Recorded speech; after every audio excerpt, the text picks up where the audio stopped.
Welcome boys and girls, Christine here with a discussion about the best campaigns in Total War Warhammer 3 Immortal Empires following the release of patch 7.0 and the Tides of Torment DLC. Now this video is purely about the campaigns that have been affected by 7.0 and the Tides of Torment DLC.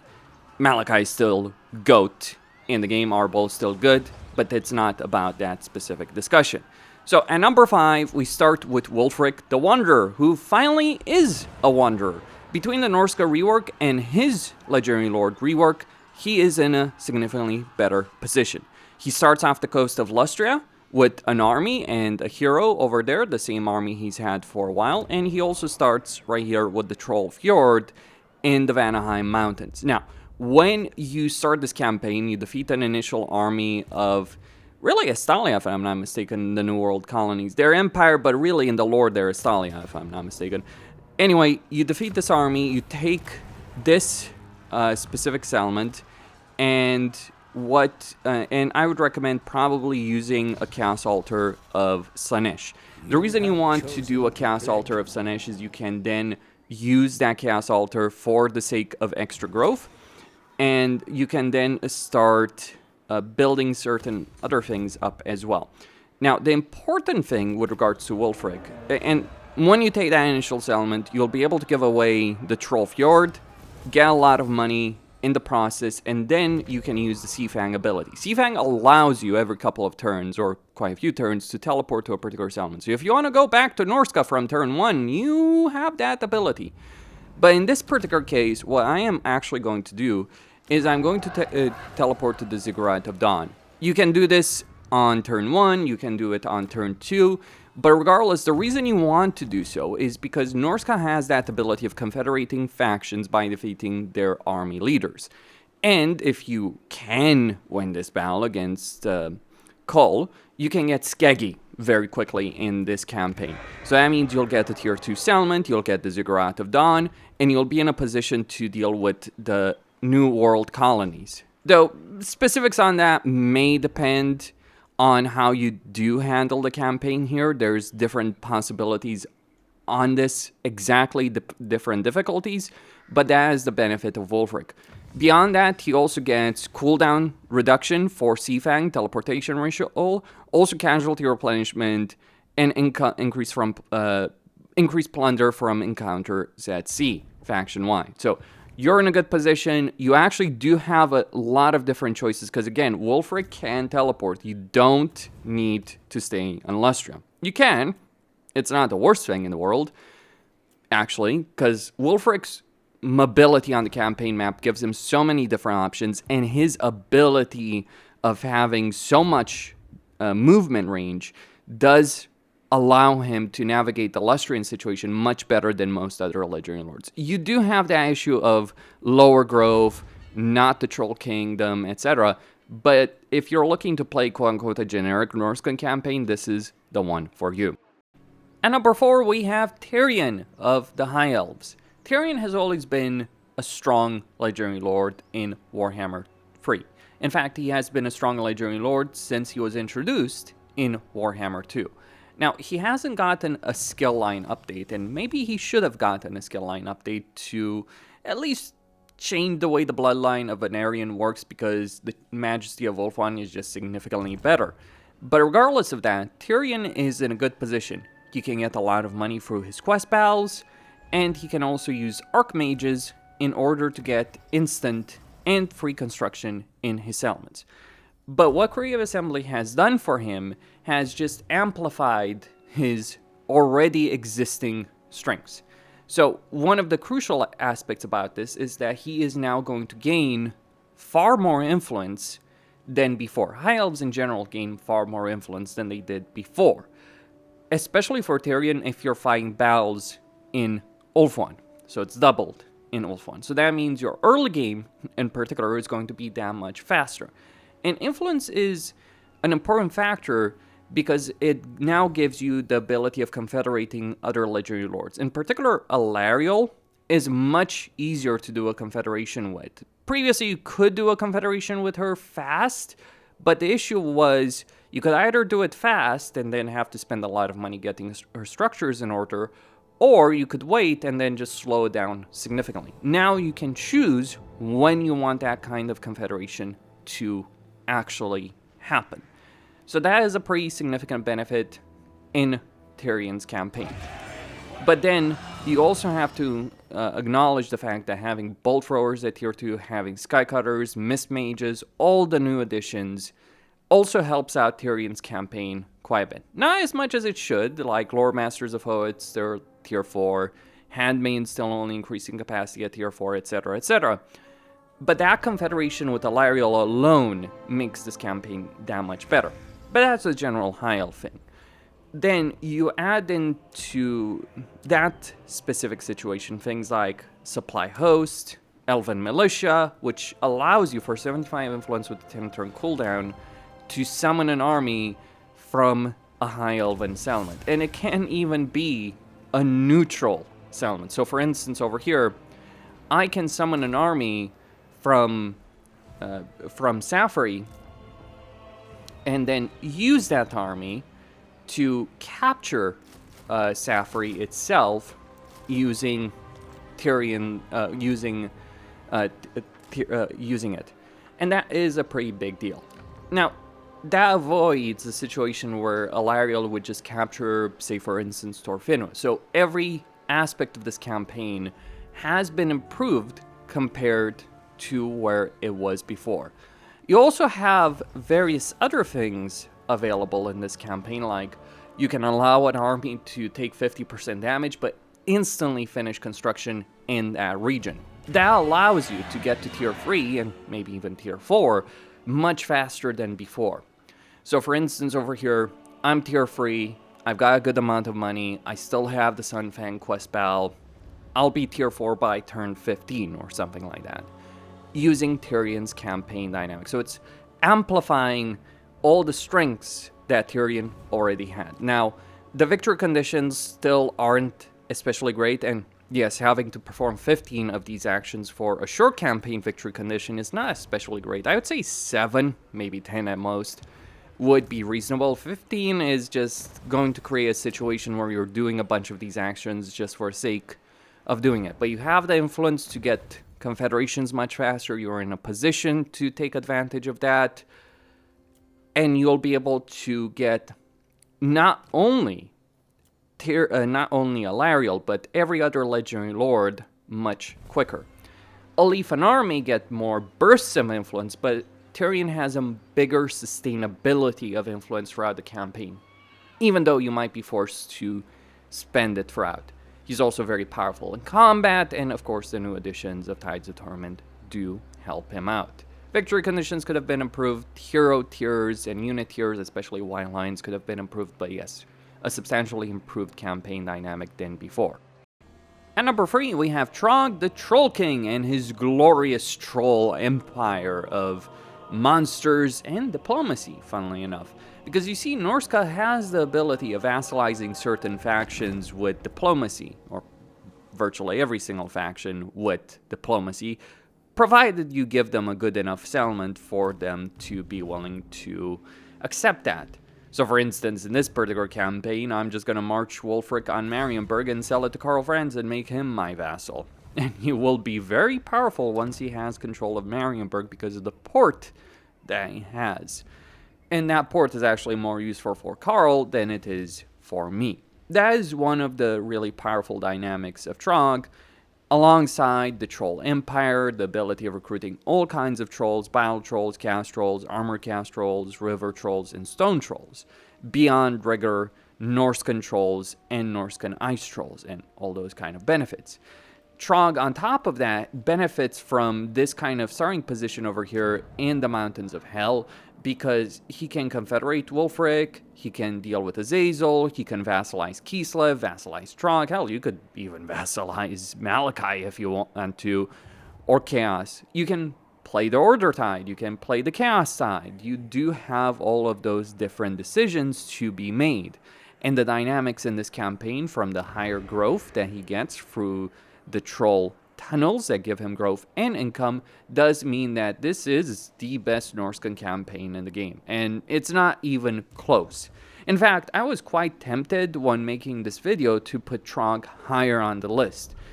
The reasons I'm not doing so have to come down to just several minor things, and I emphasize that they are minor. One of these things has to do with the spoils situation. So if you want to take over settlements, you need to spend spoils, unless, especially if they're outside of Norsca, or if they are outside of Norsca.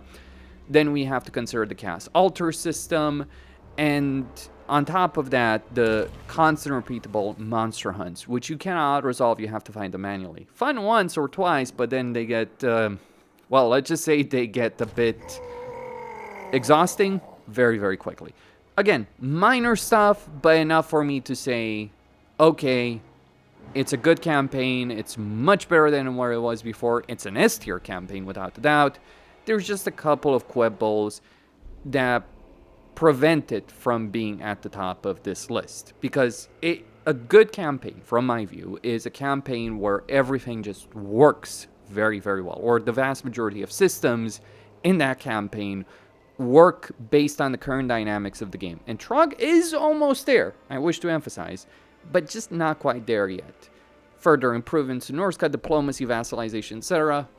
would certainly place him in that kind of spot, or would make that decision of this video much more difficult. At number 2, we have Alith Anar, the Skaven/Khorne/High Elf in Total War Warhammer 3. Alith Anar has always had a good amount of campaign power. His ability of using the stock stand, so whenever he attacks an army in the field, he has a chance of ambushing them, and he's pretty good at ambushing people, even though stock stance reduces his ambush success chance.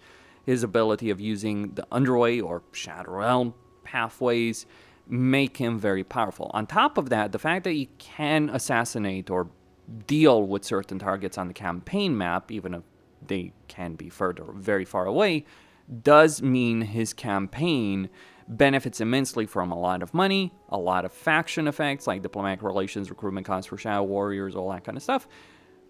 And combine that with the fact that we now have a way of guaranteeing Confederation for the High Elves in every single High Elven campaign, then it makes Alith Anar's campaign significantly better.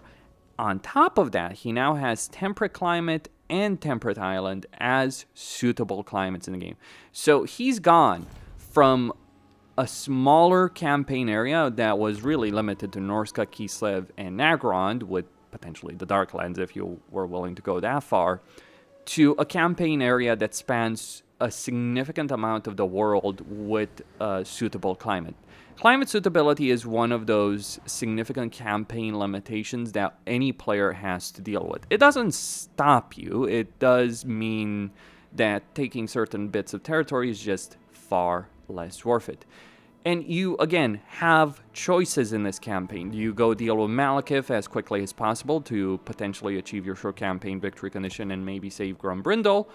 Or do you ignore the situation of Malekith, allow him to wipe out Grumbrindle, and focus on Ulthuan in order to stabilize the situation over there? Or you could even ignore both of those situations and just focus on something else entirely. Those decisions do exist. Like if you want to wipe out Morathi, for instance, that is a viable choice because Morathi and the settlements along the way give you some very significant benefits, like the Temple of Val, for instance, or the layers of Clark-Harrond. There are some pretty big benefits in this campaign. And so you do end up in a situation where you have 3, 4, maybe more paths that you can follow, or you can try and follow all of them simultaneously, though keeping in mind, even with the vast amount of money that you have as a Alith Anar, you are going to end up facing hard limits against some of these factions. So it is that kind of balancing act that makes Malachai's campaign so amazing, and it's the thing that makes Throgg's campaign so great.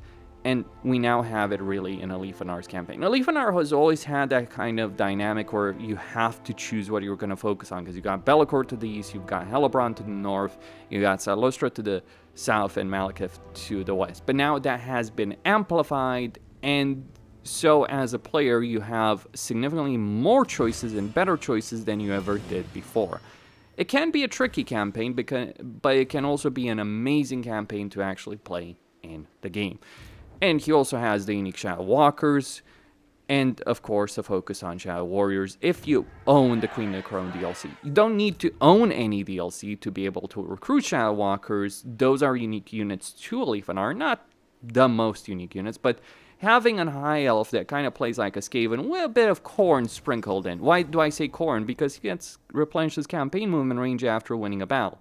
Yes, a ranged Khorne campaign, which is...